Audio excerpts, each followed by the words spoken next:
மைந்தன் தூய் ஆவி நாமத்தினால் நாம் அனைவருக்கும் கிருபையும் சமாதானம் உண்டாவதாக. ஆமீன். இந்த ஜெப தியான வேளையில் வந்து கடவுள் ஆஸ்வதிப்பாராக.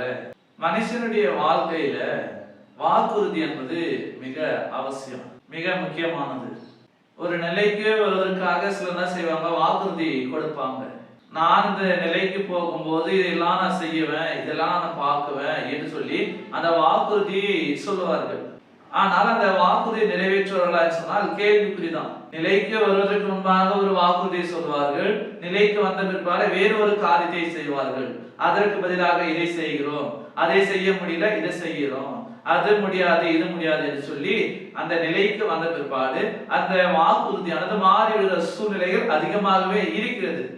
ஆனால் அந்த வாக்குறுதி கொடுக்கிற மனுஷனுடைய இருதயத்துக்கு தெரியும், நம்ம என்ன வாக்குறுதி கொடுத்தோம், நாம் என்ன செய்யணும்னு சொன்னோம், இன்னைக்கு நாம என்ன செய்து கொண்டிருக்கிறோம், இது சரியா தப்பா, நாம் சொல்லியதான் செய்து கொண்டிருக்கிறோமா என்று சொல்லி அந்த மனிதனுடைய இருதயத்துக்கு நன்றாகவே அறிந்திருக்கும்.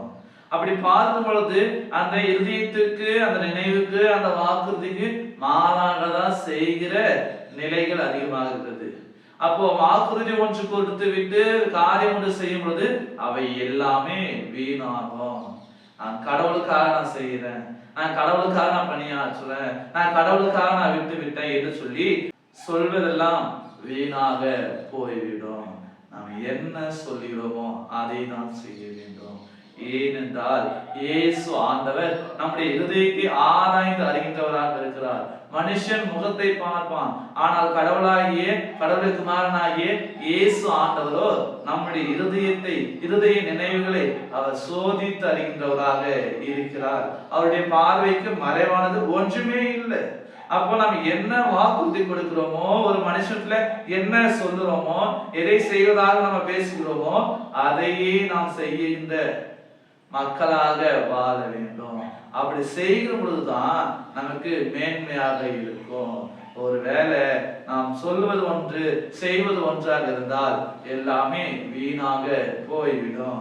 வேதத்துல நம்ம பார்க்கிறோம், அண்ணால் குழந்தை இல்லை, எனக்கு ஒரு குழந்தையை கொடுத்தாக்கா அந்த குழந்தைய நம்முடைய ஊழியத்துக்கு அர்ப்பணிக்கிறேன், நான் என் குழந்தை கொடுத்தாலும் ஒப்படைச்சேன்னு சொல்லிட்டு அண்ணால் ஜெபிக்கிறாள். கடவுள் அவருடைய ஜெபத்தை கேட்கிறார், அண்ணாளுக்கு குழந்தை சிலாக்கித்து கொடுக்கிறார். அந்த அண்ணாலும் தான் குழந்தை பெற்ற உடனே தான் சொன்ன அந்த வார்த்தை பிரகாரமாக அந்த குழந்தையை கடவுளுக்கென்று ஒப்பு கொடுத்தாள். பாருங்க, அண்ணாலை போல நாம் என்ன வாக்குறுதி கொடுக்கிறோமோ, நாம் என்ன நம்ம செய்ய சொல்லுகிறோமோ அதையே செய்கிற மக்களாக இருக்க வேண்டும். அப்பொழுதுதான் நம்ம வாழ்க்கையில ஆசீர்வாதம் இருக்கும், அப்பொழுதுதான் நம்ம வாழ்க்கையில மேன்மை அதிகமாக இருக்கும். ஒருவேளை அதுக்கு எல்லாமே மாற போச்சுன்னா எல்லாமே வீணாக போய்விடும். அதுதான் வேதம் எப்படியாக சொல்கிறது. யாக்கோபு 1 அதிகாரம் 26வது வசனம் எப்படியாக சொல்கிறது, ஒருவன் தன் நாவை அடக்காமல் தன் இருதயத்தை வஞ்சிக்கிறவனாய் தன்னை தெய்வ தொண்டன் என்று எண்ணினால் அவன் தொண்டு வீணாகும்.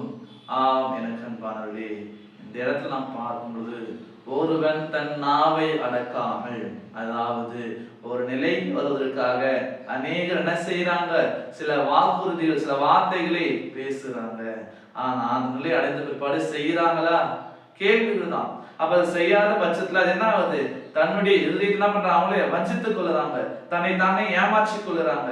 அப்போ தன்னுடைய இருதயத்துக்கு மாறாக செய்யும் பொழுது அவள் என்னதான் கடவுளுக்காக செய்தேன், பிறருக்காக செய்தேன் என்று சொன்னாலும் கூட அவை எல்லாமே வீணாக போய்விடும். வேதம் சொல்லுகிறது, நாம் என்ன சொல்லுகிறோமோ அதையே செய்கின்ற மக்களாக இருப்போம். ஆம் எனக்கு அன்பானவர்களே, இயேசு ஆண்டவர் பிதாவாகிய கடவுள் தமது குமாரனாகிய இயேசுவின் மூலமாக நம்மை மீட்டெடுத்தார். தாவீதின் வம்சத்துல ஒரு கிளையை தோன்ற செய்து அவர் மூலமாக இந்த உலகம் ரட்சிக்கப்படும் என்று சொல்லினார். தீர்க்கதரிசியின் வழியாக ஒரு ஸ்திரீயானவள் கர்ப்பம் தரித்து குமாரனை பெறுவாள் என்று முன்குறிக்கப்பட்டவர் இயேசு ஆண்டவர் இம்மானுவேலராய் இந்த உலகத்திலே பிறந்து சொன்ன வாக்குறுதியை நிறைவேற்றுற கடவுளுடைய பிள்ளைகளாக நாம இருக்கிறோம். அந்த இயேசு ஆண்டவர் வாக்குறுதி கொடுக்கப்பட்ட பிரகாரமாக, வாக்குத்தத்தம் பண்ணப்பட்ட பிரகாரமாக உலகத்துல பிறந்தார். கன்னியின் மடியில, ஒரு கன்னியிடத்துல பெத்லகேம்ல பிறந்தார். அவர் நிறைவேற்றினார். எல்லாருடைய பாவங்களை சுமந்து கொண்டார். எல்லாரும் நித்திய ஜீவனை கொடுத்தார். இன்றைக்கு அவரால் மீட்கப்பட்ட நாமும் கூட என்ன செய்ய வேண்டும்?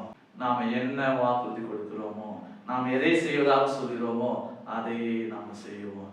ஒருவேளை செய்ய முடியலையா, நம்முடைய நாவை அடக்கிக் கொள்வோம். செய்ய முடியாததை செய்வோம் என்று பொய்யாய் சொல்லாதிருப்போமாக.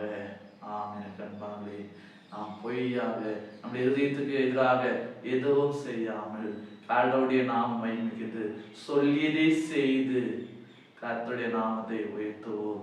அப்பொழுது கடவுள் நம்மை ஆசீர்வதிப்பார். இந்த வார்த்தை பிரகாரமாக இனி வரக்கூடிய காலத்துல சொல்லியதை செய்கிற மக்களாக வாழ தூய ஆவியானவர் நம்மை பலப்படுத்தி வடுத்தி காப்பாராக. ஆமென். எல்லா புத்திக்கும் மேலான தெய்வீக சமாதானம் உங்கள் இருதயங்களையும் சிந்தனைகளையும் கிறிஸ்து இயேசுக்குள் காத்துக் கொள்வாராக. ஆமென். யாவரும் கண்களை மூடி நாம் ஜெபிப்போம்.